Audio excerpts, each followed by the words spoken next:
Welcome back to Therapist Voices at ReachLink. My name's Jessica Hurwitz, and I oversee ReachLink's network of amazing providers. Today, I'm joined by Jenn Mejia. She is a LCSW and works with phases of healing, counseling, and therapy.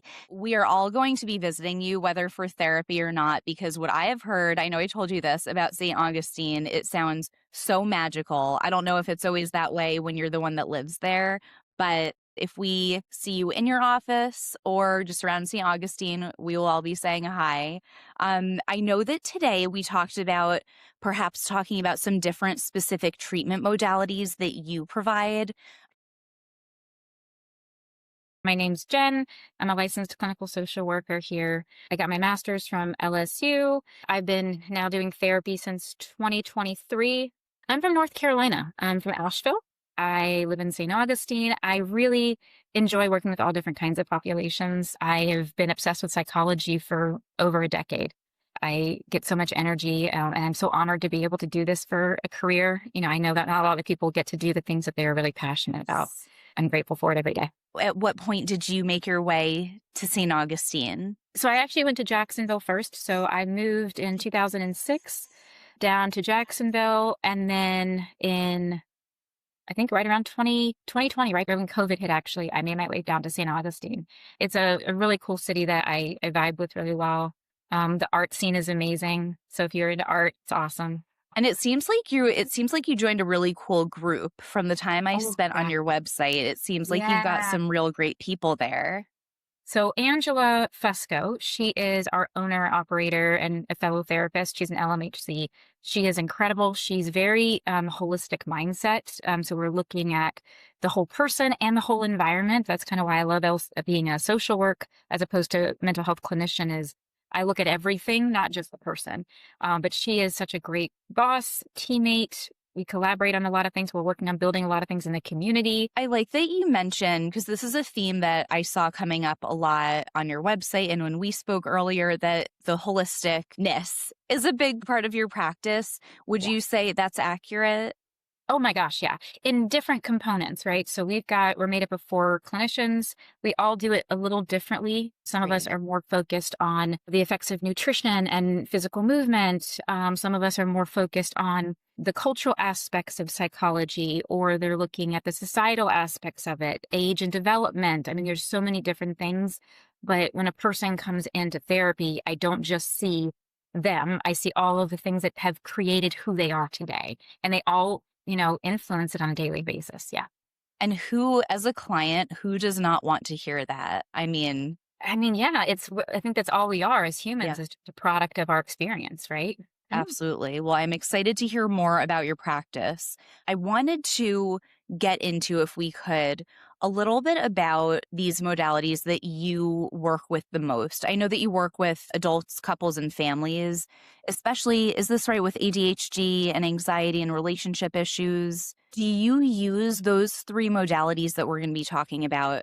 Are those the main ones that you incorporate into your sessions with those populations?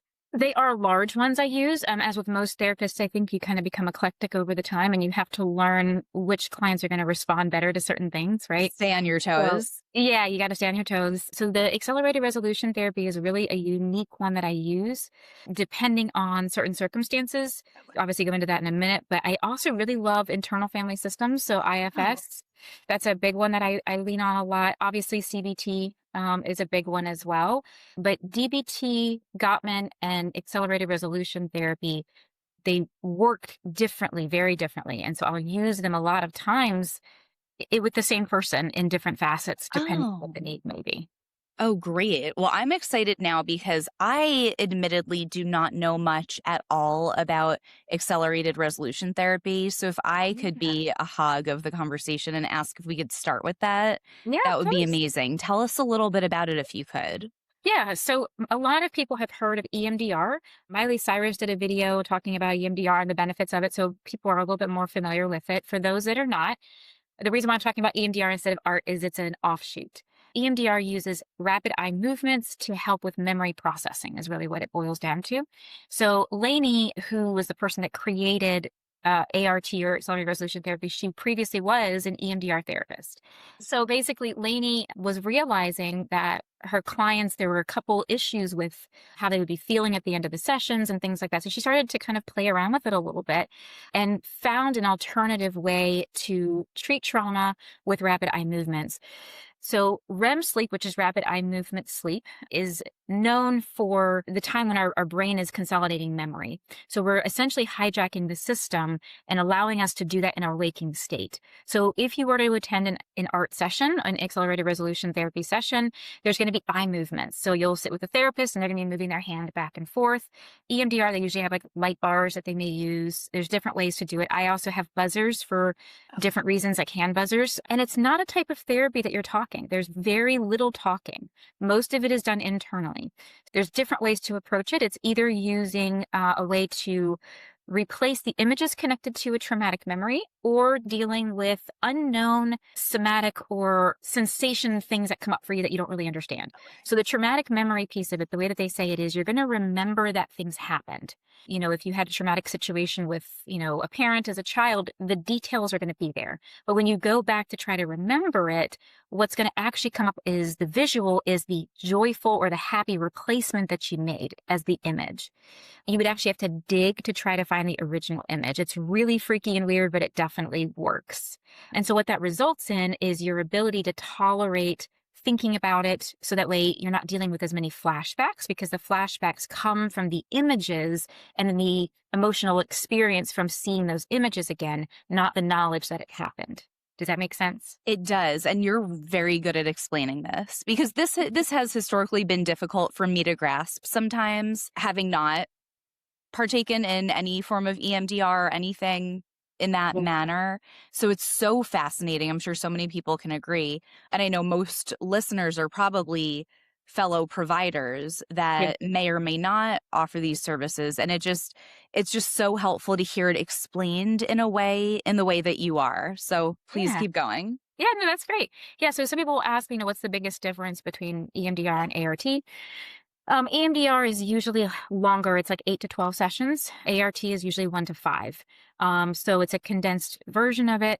EMDR, which by the way is highly, highly effective. It's even used by the Department of Defense. So EMDR is a fantastic modality. But a lot of people, when they leave an EMDR session, they kind of feel raw and like really open. I hear a lot of feedback like that, where they have a hard time going back to work the same day, that sort of thing. Whereas with ART, you end the session on a positive note. So only the first 5 to 10 minutes is really the hard work, the negative parts that you have to really process out. And it's allowing you to kind of feel the emotions you didn't allow yourself to feel at the time of the trauma, to finally be able to allow your body to process that energy out of the body. Then you replace it with a more healthy, adaptive storyline and image that's connected to it, is really the basis. But so it's really great for one-time trauma memories, so big T traumas, but you can use it for little T's or complex PTSD as well. It just functions slightly differently. Well, the other way that I like to use it is the people that will come in and they'll say something like, gosh, every time my parent clicks this pen, I start to notice that I'm feeling like really irritated, and I don't know where that comes from or what that is, right? That's just an example. We can use ART to actually allow the brain to show memory. So what that would look like is through the art experience, I would have you tap into what you're feeling and where you're feeling it in your body. That's a very common thing that you're going to notice with breaks. And when you notice the sensation, you'll ask something like, okay, well, can you ask your brain, when else in your past have you felt the same sensation? And you sit back almost as a passive observer of your thoughts. And then usually within 40 passes, your brain's going to show you a memory that may feel irrelevant, but we follow the wormhole basically to figure out, okay, well, what is this? And how did that make you feel? And we start to process it. It's a really cool modality to dive deep and deal with it. So then what? Then what happens? So then basically once you get to those places, then we figure out, okay, what was the core memory or one of the biggest core memories? One of the greatest examples I learned in my training is if you think about like a house of cards. When you're dealing with traumatic memory, if a trauma happened, it's then going to create a trigger. That trigger is then going to potentially impact future problem areas, that then there's more conflict. That's just basically reinforcing whatever the trigger was that's connected with that trauma. So what ART does is, instead of trying to fix the problems that are kind of up on the top that you have more access to, it's going to have you tackle one of the cards on the base and on the foundation. So that way we can kind of pull it way back. And if we pull that card out, the whole house falls. Yeah.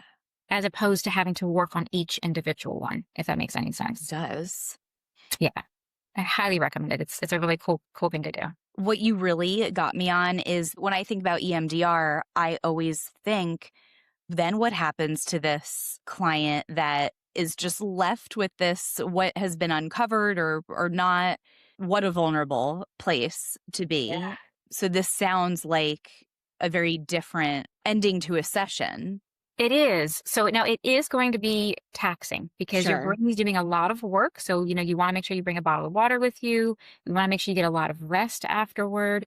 But basically, yeah, the first section, I would say the first 25% of the session, it's processing what actually occurred. The rest of it is replacing the image that you've connected to it. So when you walk away from it, not only is the image different, but your perception of what happened changes as well.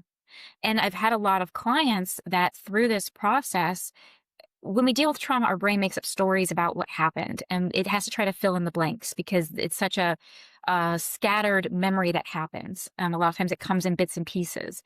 So I've had clients that when they get into these places and we start to build on it, they'll notice things about the memory that they forgot or they didn't actually recognize in the moment that then completed the actual story.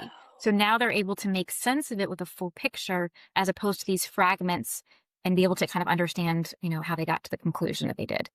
When someone finishes their treatment, let's say it's the last session, what comes next? Is this often like a short-term intervention, or are you then using other modalities to do other work based on what you've done already? It depends. So if a client's coming in for me just to do art, they needed to work out a specific traumatic memory, then usually, it's a very short-term treatment goal. We'll do 1 to 5 sessions, and then I wish them well and they move on their way, basically. Most of my clients, though, that use art are already current clients of mine. And so then we just look at the insight and the meaning. So then I kind of lean into cognitive processing therapy. Cognitive processing therapy is another type of trauma modality that basically looks at how did the trauma that occurred to you impact how you view yourself and view other people and the world around you, right? So if they've done this art and they're now able to step away and actually look at it, now they can tolerate looking at it. Now we can go, okay, well, how did this influence how you see yourself? What are the narratives that are working behind the scenes that are potentially actually creating the problems that you're experiencing, right? So we can start to then get a little bit of movement in that direction. Wow. So there's still that kind of follow-up of, okay, now we can do some more with what's been identified. Oh, yeah. Without disclosing, personal information, this was actually a client that was not my client. It was a fellow clinician's client, and they referred them to me for a one art session. And then I brought them back over to their existing clinician because we needed to get some of those pieces moving. And this client had a moment where she was like, I don't understand why this one thing continues to happen. And it was a core memory back with her parents and an association that she had. And then we were able to get her back into her therapist's office, and they were able to process what that brought up for her and how she can find the level of acceptance and be able to process the emotions as well. That's such a cool way to be utilizing your practice of each other, knowing that you have different specialties, saying, I think Jenn would be really good for this. Let's shoot on over to her office. Yeah. This is the other part of that holistic practice. Yeah. Right? Is we believe in like a treatment team, that it's not just, you're going to have the individual therapist. You might have an individual therapist and a couples therapist. You might have a nutritionist. We don't have that in our practice just yet, but we love the idea of having even a holistic practice itself, that the healing journey was not the problem did not come to a single place. So therefore the healing doesn't come from a single place, right? There's multiple aspects that go into it. That's really interesting. That was such a helpful explanation, because I think I sort of assumed it was very EMDR-ish, and I understand that it is, but the differences are very interesting. I would encourage people, if you're curious about it, try both. You might get something different from each person.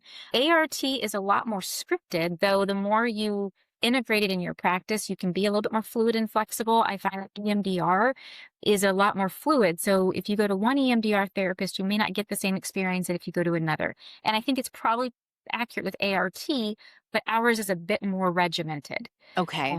So you're going to get most likely a pretty similar experience.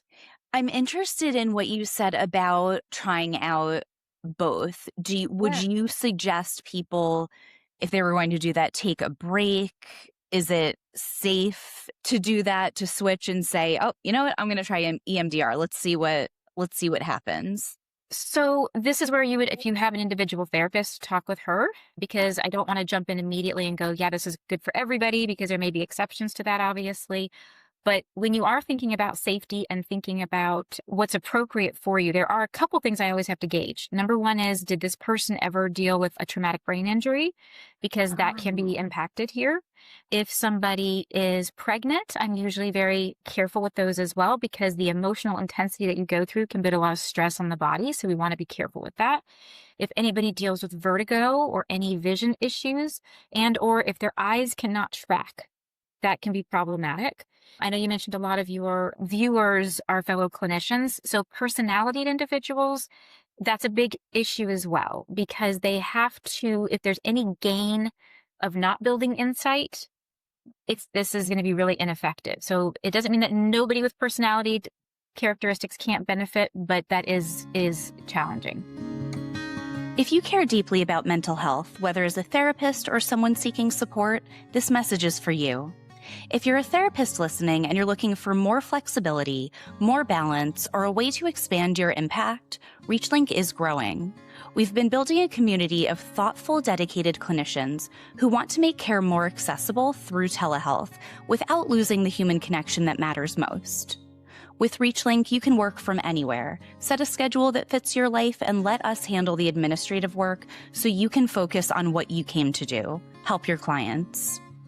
And if you're looking for support, at ReachLink, we believe mental health care should meet you where you are, in how you feel and in how you live. Whether you're navigating stress, burnout, relationships, or major life changes, you don't have to go through it alone. With the ReachLink app, you can connect with licensed, experienced therapists through secure, convenient telehealth sessions from your space on your time. No commute, no waiting rooms, just real support when you need it. So whether you're ready to start therapy or ready to offer it, ReachLink is here. Download the app or learn more at reachlink.com, because better mental health should always be within reach. That's really interesting. I think that's really helpful to make sense of who this might really work best for. Yeah. And if you have the issues with the eyes, this is where I have the buzzers. So bilateral stimulation, you can utilize it in different ways. The most scientifically successful one is through your eyes. But secondary to that, it's going to be tactile. So if you have, like I said, hand buzzers, I also use that with my ADHD people, because the focus is tricky, right? So they can at least just... That's exactly what I kept thinking. I was like, how would I possibly? Well, that's a common thing that we deal with, is people are, if you're new to it, you start to get into these places, especially if you're the person that wants to do things right. You want to be able to make sure your eyes are focusing and you're not sitting in, right? So I always tell my clients, it's my job to track your eyes, not yours. And so as people are moving, if I notice their eyes aren't tracking, I'm naturally slowing down so their eyes reconnect and go. And eventually, as you get more and more into the therapy, it kind of just blurs out and you don't really see it anymore. But if you notice that that's a really big issue for you, you can always use those as well. That's so helpful to know that it is not unheard of for people to try, because I certainly know I would do that. I would want, as a people pleaser, I would want to be doing it right, do exactly what you said, even if it wasn't anything that made sense. Just let me do what I'm supposed to. So it's so great that you offer that support. The goal here with anything that I do, and I know this is the majority of therapists, or I hope all therapists, is, are we helping you? Right. So it doesn't matter how we get there necessarily, as long as you're benefiting from it. And so I think that's the best thing we can do. Do you notice any amount of clients that might be working with you either short term for this modality or are, kind of existing longer term clients coming back to use this tool again? Yeah. So one of the fun things that we do as therapists is if I've done art with them in the past, and they come in and they're talking about, yeah, I don't know why I keep blowing up like this. Hey, let's art it out. And Oh, right, right. we go I in and we'll love do the that. art out, right? I'm picturing looking at you and being like, should we art it out? Yeah, I We think. art it I think out. we Yeah. should. So that's an easy thing to be able to do. The other really cool thing is if your brain is used to art, so if you've done at least one session of it, I'll notice that their brain will jump steps because it's Oh, very systematic when you do it.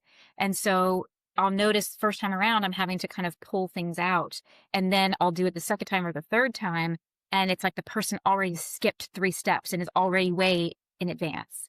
The brain that's just naturally learns what it's doing. That's so interesting. And I'm not surprised, especially because something that really caught my attention that you mentioned about this, Mhm. the difference in it being very system. And I think that could be really appealing to a lot of people. Yeah, the systematic thing is easy because it creates a level of safety, right? So it allows there to be a container. Like with the training, I know that if I can't fit it all into one session, and ideally you want to fit it all into one session, I know the break points. I know when we can actually pause because you never want to leave somebody when you're dealing with trauma work wide open for safety reasons and things like that. This is honestly so interesting. I think knowing that there is an alternative or something that's just a little bit different if EMDR might not be a fit in certain aspects that Yeah. there is, and I know I seem so excited by it. I know all Yeah. of these are great, but it just is so nice that there are, with modalities that seem so exact, that there are others that have come stemmed off of them, perhaps, that address other issues or reasons people might not use one. Yeah, I think that's what modalities are in general, right? So I think they all just branch off of, what somebody was doing previously. This is also really good because a lot of people, when they're dealing with trauma, they don't want to sit and talk about it. It's Yeah. really hard. So I worked with veterans a while back, and a lot of them don't want to talk about what happened, and that's understandable. So this is a way that you can treat it without having to say anything. As you go through it, one of the things that you'll hear us say in art is anything you care to share. And if you say no, we keep moving. So Mm. you don't have to talk. This is all internal. That's so something I imagine would be very comforting to people that, oh, wait a second. And we think that that is obvious, but for a client or a patient, hearing that I think is so exhilarating. Oh, wait, really? I don't have to. Really? That's okay. And to your point of, I would imagine so many people with trauma avoid getting help because the thought is I'm going to have to tell someone what the trauma was, even if Yeah. I don't know what it was. I'm going to have to come up with something. I'm going to Yeah. have to sit through that, Hmm. feel it again, probably. Yeah. And then the session's probably over. Yeah. And now I have to schedule again to talk about what we're going to do about this trauma. It just sounds very overwhelming. It is. It's incredibly overwhelming. And that's why avoidance is the number one tool that most people who've been through a traumatic experience use. And it's a very effective tool until it's not. If I don't have to think about it, it doesn't have to exist. I don't have to feel it. The downside, though, is you cannot control what or when a trigger is going to hit. Mm. So when it does, it does. And I'm also a big proponent, too, that I don't talk about trauma for trauma's sake. I talk about trauma when it's impacting your functioning. I feel Mm. like a lot of people just think that if there's trauma, it needs to be Yeah. discussed. There is some validity to that because some of the functioning you may not even recognize is tied to past trauma, right? And this is where ART is really functional. So as I'm going through trying to figure out, why is this thing happening? And we realize, oh, it's because of this thing that occurred. Then, okay, now we have to make a decision. Do we want to process this? Or do Right. you want to live with what this is doing to you functionally in your life? It's important to give people the ability to control the pace and what they want to talk about and when they're ready to. That makes it so much easier, I imagine, to want to then talk about it. Like, wait a second, Yeah. it is my choice. Okay, well now I want to talk about it. Of They course. still don't. They still don't. But they Oh, want the effects of the trauma to go away. yeah. So that's when we say, okay, well, you got a choice. We continue to live with it the way that you are, and you continue to do that, which is going to feel what you've been feeling, or you have to do the brave thing and start to heal this. And that's, I think, all therapists that deal with trauma can relate to that. And to know that they're there with you, I imagine, makes it that much easier. That's the hope, right? Would you say that you use art significantly in your practice compared to, I know we're going to talk about the Gottman method a little bit. Do you use that significantly more than everything else? Do people really seek you out? I do love to use art. I don't use it as much as I would like to. It's not my primary one that I tend to go to all of the time, but I do offer it to all of my clients that did have a traumatic past and let them know, hey, this is something that I do offer, and we can certainly do that. We just haven't in our practice really leaned into advertising ourselves as the art therapists, but we do offer, have it as an offering and something that we can go to. So I really want to make sure we are, this is what this podcast is great for, is educating people on what it is and the benefits of it. So that way, hopefully we can get as many people help as possible. And then when I did the training, I remember feeling like, God, this could have helped so many people that I had worked with previously. That feeling, it has to be so hard. I mean, it was really hard. Especially but also exciting. Yeah, it's empowering because you feel like, and it's not just empowering for me as a therapist, but it's empowering for my clients to recognize that you have the ability to heal this. It's not something that you have to be a victim of your whole life. This is something that creates strength within you that you had to learn to overcome, that you had to show yourself what you're capable of to get yourself where you are. So yeah, I think that's an important thing to be able to recognize. Amazing. Well, I hope we can bring more awareness, whether to clients, providers everywhere, especially in your area. Yes. How do you feel about touching on one more modality that you work with? Would you pick DBT or Gottman? Do you want to? Those are two very different things. So I know. It's I was so curious what you would pick. I would probably ask, which one are you more curious about? Because, I think they're both very well studied and they're amazing. It just depends on where you are you open to a part 2 for the one we don't cover? Of course. Yeah, of course. No problem. Let's talk about DBT if we could. Okay. So DBT was originally created to treat borderline personality disorder. It helps with individuals who struggle with 4 things. So it's going to be distress tolerance, which is those crisis moments where you feel like I can't breathe.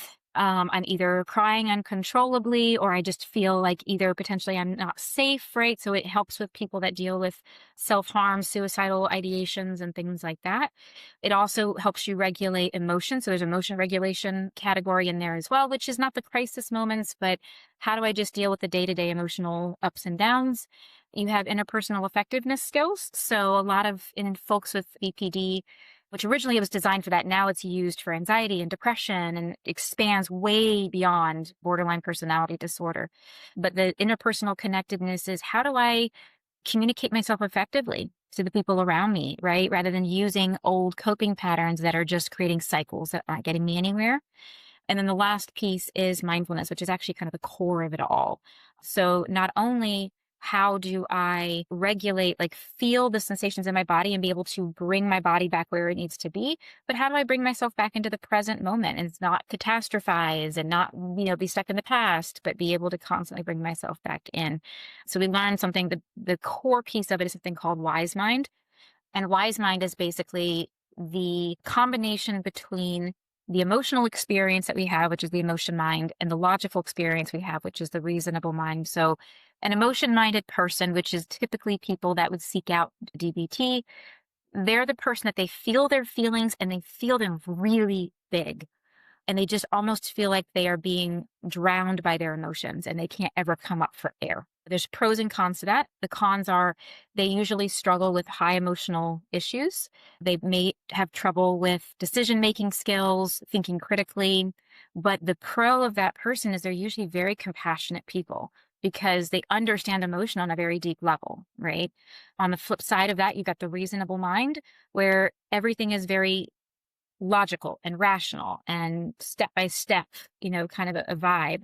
This person is usually using that to avoid feeling the feelings, right? So if there's an emotional situation, I'm immediately going to go into problem solve mode as opposed to feeling the emotion.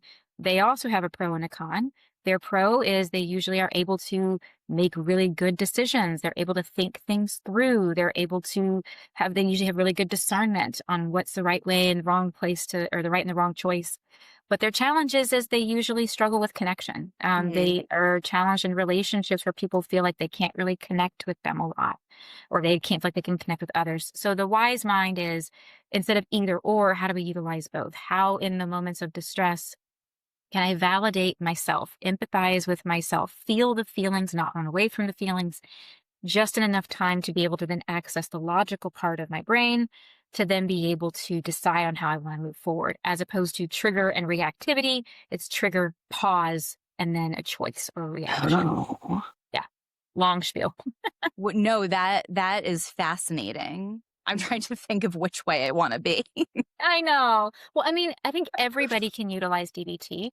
It's actually really helpful even for like teens as well. I mean, how many times have you been sat down with your parents or a caregiver and they were saying, okay, if you feel frustration, this is how you navigate it. This is what you do. We just tend to get yelled at for being frustrated because we aren't handling it great. Or if you're really overwhelmed because you're feeling lonely or you're feeling disconnected from people, self-harm and suicidal thoughts, those are really lonely places to be.